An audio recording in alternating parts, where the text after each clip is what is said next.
¿Qué tal? Saludos, los saluda su amiga Fátima desde San Luis. El día de hoy les hablaremos sobre los reflejos de la pobreza en México en su canal favorito, Un Diálogo Urgente. Hoy abordaremos un tema que afecta a millones de mexicanos y que, en medida, determina el rumbo de nuestro país, la pobreza. Para muchos, la pobreza se entiende solo como una falta de dinero, pero en realidad va mucho más allá. Significa limitaciones en salud, educación, vivienda, alimentación y, sobre todo, en oportunidades de un futuro digno. ¿Qué piensan ustedes sobre esto? Para mí, la pobreza es una constante. Trabajo más de 8 horas diarias y aún así apenas alcanza para los gastos básicos de mi familia. Cada mes tengo que decidir entre pagar la renta o comprar suficiente comida. La pobreza significa vivir con miedo a no poder cubrir las necesidades de mis hijos. Como estudiante, me doy cuenta de que muchos compañeros han tenido que dejar la escuela porque sus familias no pueden mantenerlos. Estudiar es un privilegio y para quienes no tienen el dinero, ese sueño se convierte en algo inalcanzable. La pobreza roba oportunidades y en muchos casos hasta las ganas de seguir adelante. Lo que ambos mencionan es parte de un problema estructural. La pobreza no es solo el resultado de malas decisiones personales, sino de políticas y sistemas que no consideran las necesidades reales de la gente. En zonas rurales y urbanas, los servicios básicos como agua, salud, son inalcanzables para muchos. Es una trampa que se repite generación tras generación. Entonces, ¿por qué seguimos viendo este nivel de pobreza en México? ¿Qué factores lo perpetúan? Vamos a explorar esto un poco más. Existen muchos factores que generan y perpetúan la pobreza en México, desde la desigualdad, la corrupción y la falta de empleos formales, hasta la falta de accesos a servicios básicos en comunidades rurales y urbanas marginadas. La corrupción es uno de los grandes factores. Los recursos que deberían ser destinados a programas de ayuda social muchas veces se desvían. Además, existe una enorme brecha entre los que tienen mucho y los que no tienen nada. México es uno de los países con mayor desigualdad en América Latina. Lo veo en mi propia vida.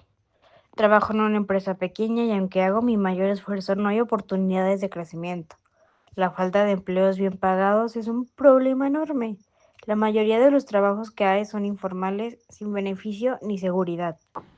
Y para quienes estudian, el panorama no es un muy alentador, incluso con una carrera. La competencia es feroz y los trabajos bien pagados son pocos. Muchas veces los jóvenes terminamos aceptando empleos mal pagados solo para sobrevivir, lo cual no permite romper el ciclo de la pobreza.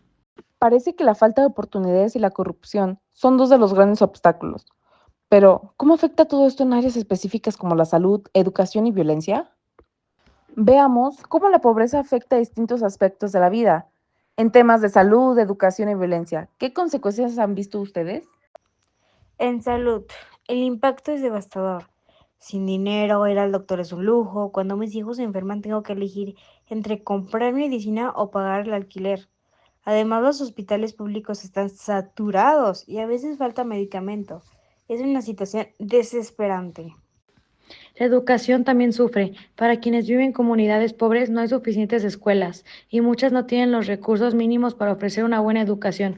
Es como si el sistema no quisiera que saliéramos de la pobreza. La falta de educación limita nuestro futuro. Y la pobreza también está vinculada a la violencia. Cuando la gente no tiene opciones, algunos recorren el crimen como una salida. Esto puede afectar a todos, porque la inseguridad crece y las comunidades viven con miedo. Combatir la pobreza pudiera reducir la violencia.